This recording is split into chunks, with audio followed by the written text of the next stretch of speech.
kebijakan pemerintah adalah mengembalikan pengungsi Rohingya ke negara asalnya, dalam hal ini Myanmar, itu jelas melanggar hak asasi manusia, melanggar konvensi internasional yang mewajibkan negara-negara untuk melindungi siapapun orang yang ada dalam bahaya atau dalam pengungsian dari kejahatan dan persekusi di negara asalnya. Dapat dugaan kuat ada keterlibatan jaringan tindak pidana perdagangan orang dalam arus pengungsian ini. Pemerintah Indonesia akan menindak tegas pelaku TPPO dan bantuan kemanusiaan sementara kepada pengungsi akan diberikan dengan mengutamakan kepentingan masyarakat lokal. Pemerintah Indonesia akan terus berkoordinasi dengan organisasi internasional untuk menangani masalah ini. Terima kasih. Tapi turun tangan terus-terusan, ini kewalahan. Orang Aceh sudah menolak. Di sini kami punya keperluan juga, atas tanah, atas makanan. Dikirim ke Riau juga sudah penuh. Lalu ke Medan sudah penuh. Nah besok akan kita rapatkan bagaimana caranya mengembalikan ke negaranya melalui PBB. UNHCR harus mengurusi. Uangnya harus uang UNHCR, tidak boleh satu peser pun uang dari Republik Indonesia yang keluar. Karena masalah ini bukan masalah Indonesia, masalah ini masalah internasional. Dan yang kedua, saya minta patroli laut di Aceh harus ditegakkan, harus diintensifkan. Jangan sampai lagi masuk lagi. Katanya UNHCR akan ada jutaan orang dari Rohingya yang masuk. Itu harus kita hentikan. Kita tidak mau mendapatkan pendatang-pendatang gelap yang kemudian mereka berdalih bahwa mereka adalah pengungsi. Dan yang ketiga adalah saya setuju dengan Bapak Presiden bahwa TPPO harus digerakkan. Jadi polisi dan lain sebagainya harus menangkap orang-orang ini. Buat mereka jera. Jangan kemudian meremehkan kedaulatan Indonesia. Seperti itu. Ya, Prof, kenapa Indonesia bisa menjadi tempat bagi sindikat TPP untuk menjalankan aksinya? Karena kita tahu bahwa etnis Rohingya ini di Myanmar, mereka tidak mendapatkan penghidupan yang baik. Mereka tadinya banyak pergi ke Malaysia. Mereka menjadi tenaga kerja kasar di sana, bekerja di perusahaan-perusahaan kebun sawit dan lain sebagainya. Namun demikian, karena pemerintah Malaysia sangat tegas sekarang, karena memunculkan banyak masalah sosial di Malaysia dan rakyat Malaysia tidak mau menerima lagi sehingga ditutup. Nah, kemana mereka akan pergi? Mereka pergi ke Indonesia karena mereka ingat di tahun 2015 banyak etnis Rohingya yang dibantu. Mereka dengan menggunakan simbol-simbol Islam mendapat bantuan. Nah, di sini mereka mengatakan bahwa Indonesia ternyata lebih baik. Dan seperti tadi Pak Menteri Menko Polhukam katakan, mereka yang tadinya mungkin mau pergi ke negara lain, ke Australia dan sebagainya, mereka menganggap bahwa Indonesia sudah baik, kenapa harus saya pergi dari Indonesia? Ini yang tidak benar, karena di Indonesia kita juga punya banyak rakyat miskin yang membutuhkan uang-uang yang sebenarnya digunakan juga mungkin untuk para etnis Rohingya yang masuk secara ilegal ke Indonesia. Jadi itulah tujuannya, motif ekonomi. Kalau pengungsi, coba baca di konvensi pengungsi. Itu tidak ada motif ekonomi kita fasilitasi. Mereka yang dikejar-kejar, dipersekusi, ya, karena mereka punya pandangan berbeda dengan pemerintahnya dan lain sebagainya. Tapi itu pun harus diverifikasi oleh UNHCR. Nggak begitu saja kita cap, kita label bahwa mereka adalah pengungsi. Tidak. Ya. Saat ini mereka adalah pendatang gelap, ya, illegal. Ya. Orang-orang asing dari luar negeri. Begitu. Kita bukan nggak mau menghormati hak asasi manusia, tetapi kalau misalnya menghormati hak asasi manusia bagi warga negara lain internasional dengan menginjak-injak hak asasi manusia warga sendiri, menurut saya nggak benar, nggak betul itu. Ya, jadi kita harus tegas. UNHCR harus ditutup di Indonesia. Silakan UNHCR cari di negara lain. Ya, kita sudah banyak menderita.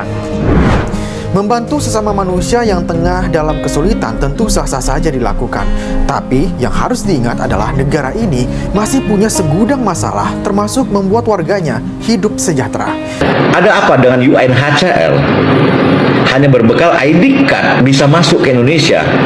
Oke, kalau hanya sekelompok atau dua kelompok, ini berbondong-bondong, mau sampai kapan ini tiba di Aceh? Ya, ini juga harus dipertanyakan sikap UNHCR ini terhadap pengungsi Rohingya yang datang ke Indonesia, khususnya di Aceh. Jangan sampai ada ide atau isu menawarkan pulau atau meminta pulau kemudian kita turuti. Ini bahaya di kemudian hari. Ini tentang kedaulatan, bukan lagi kemanusiaan atau seiman.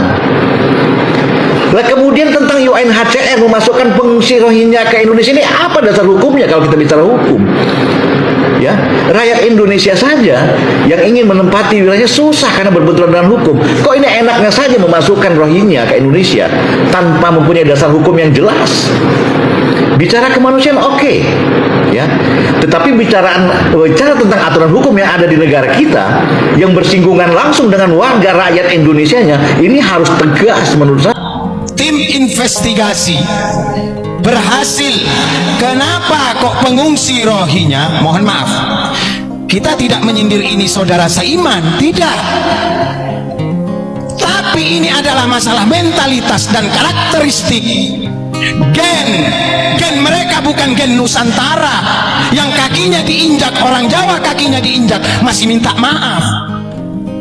Gen mereka ketika mereka diberikan makan saja tidak sesuai dengan porsi mereka, mereka protes, padahal mereka tidak kerja. Sementara pribumi yang ada di Aceh harus kerja kuli bangunan, bahkan rela memulung rosokan, memulung sampah untuk didaur ulang, dijual kembali demi sesuap nasi.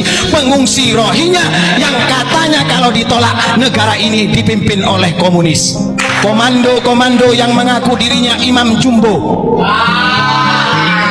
Kemana sekarang? Kenapa tidak berteriak lagi? Itu Rohingya harus diatasi di tanah Aceh. Ketika mereka sudah berulah di negeri kita tercinta ini, kita ini memang memiliki ukhuwah Islamiyah, ukhuwah Basoriyah, dan ukhuwah Watoniyah. Investigasi mendapatkan satu fakta di lapangan sejarah, bahwasanya nenek moyang dari saudara kita Rohingya itu dulu ikut dengan tentara Inggris menjajah Myanmar. Loh, ternyata ini permasalahannya. Kenapa ditolak oleh Myanmar? Ulama Indonesia punya porsi kalau mau ngurusi ini. Kenapa? Karena Myanmar itu termasuk Nusantara. Ini kita kalau mau belajar sejarah, kenapa kok kita tidak boleh melupakan sejarah? Kita jangan jadi umat Islam yang klimaks dini, ejakulasi dini, sedikit-dikit marah, gampang terprovokasi. Kita tidak tahu maksud dan tujuan mereka datang ke sini. Ketika sudah ditampung di sebagian tanah Republik Indonesia, mereka berbuat ulah. Sementara mereka datang ke sini mencari suaka hukum. Mereka pengungsi. Sama yang dilakukan di tahun 1800-an. Asrafus Sani datang ke Indonesia, pengungsi, dimobilisasi oleh Inggris dan Belanda. Buka sejarah lagi. Kalau kau mengaku keturunan Nabi Muhammad, kalau siapapun yang mengaku keturunan Nabi Muhammad, mengaku cucu Nabi Muhammad pada saat ini, monggo tinggal di Madinatul Munawwarah, makam leluhurmu di sana. Jangan provokasi masyarakat Nusantara ini yang memiliki sejarah, yang memiliki filsafah. Jawa digawa, Arab digarap, Barat diruat. Loh, ini jangan disalahartikan. Jawa digawa, identitas kita kemana-mana tetap orang Nusantara. Kalau kalau kakinya diinjak masih minta maaf. Orang Nusantara itu yang pertama ngalah. Kalau digarai ngalah dulu. Ini orang Nusantara ciri-cirinya. Yang kedua, ngaleh pindah. Seng waras ngaleh. Sudah ngaleh masih digarai lagi ngamuk. Itu ciri-cirinya orang Nusantara.